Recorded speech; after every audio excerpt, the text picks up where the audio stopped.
Уходящий год здесь отмечают по-особенному. Чувашский праздник Сурхури насчитывает уже сотни тысяч лет. По традиции он начинается в период зимнего солнцестояния. В конце декабря день длиннее, а солнце все ярче.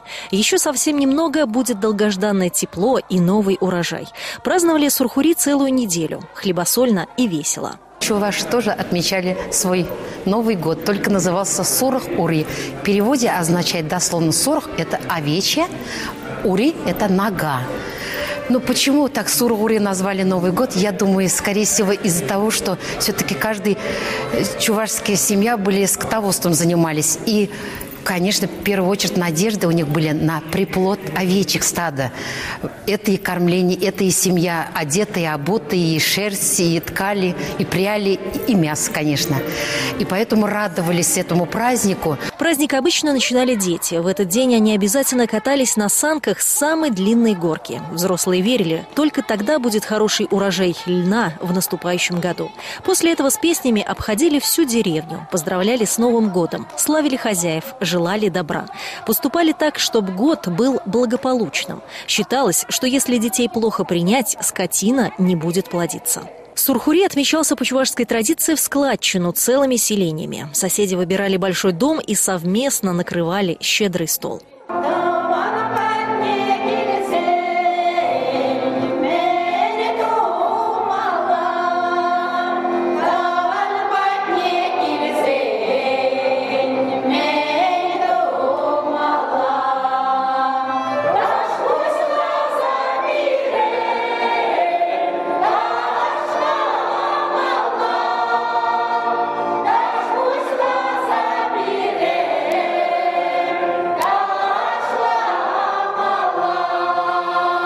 К празднику готовились заранее, варили пиво, припасали орехи и семечки. В Сурхури пекли много сдобы и обязательно пирог с горохом. В этот день за большим столом говорили и о будущем урожае, ведь чтобы он был щедрым, нужно хорошо проводить старый год.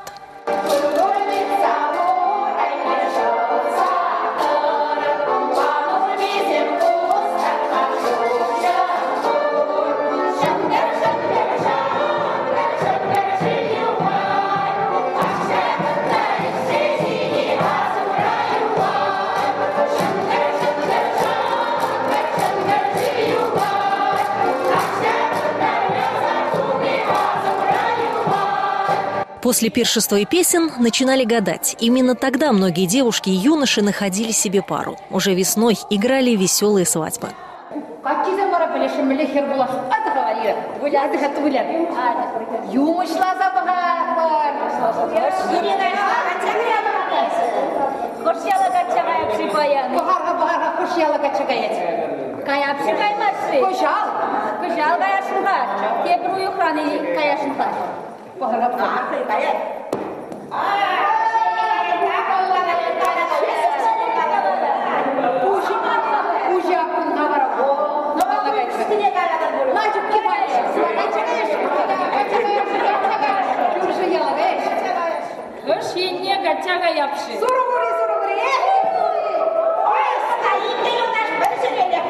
Молодежь выходили в сарайчики и здесь ловили овечек.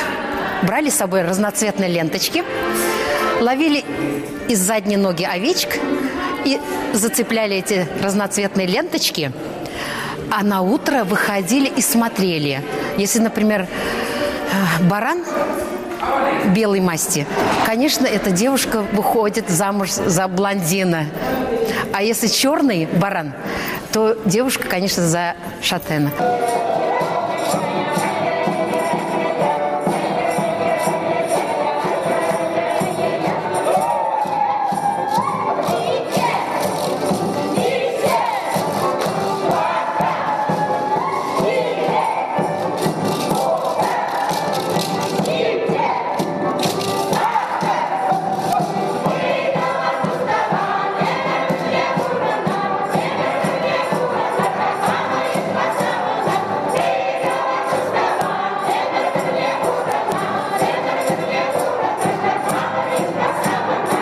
Не только дети, но и взрослые ходили в этот день в гости. Они угощали друг друга орехами, горохом и пирогами. Угощали. Почему? Потому что горох, всегда говорили, если горох поставить в воду, она расплодится и больше станет. И также величали, вот сейчас ребята, когда маленькие ребята говорили, пусть как горох, много-много скотины будет во дворе.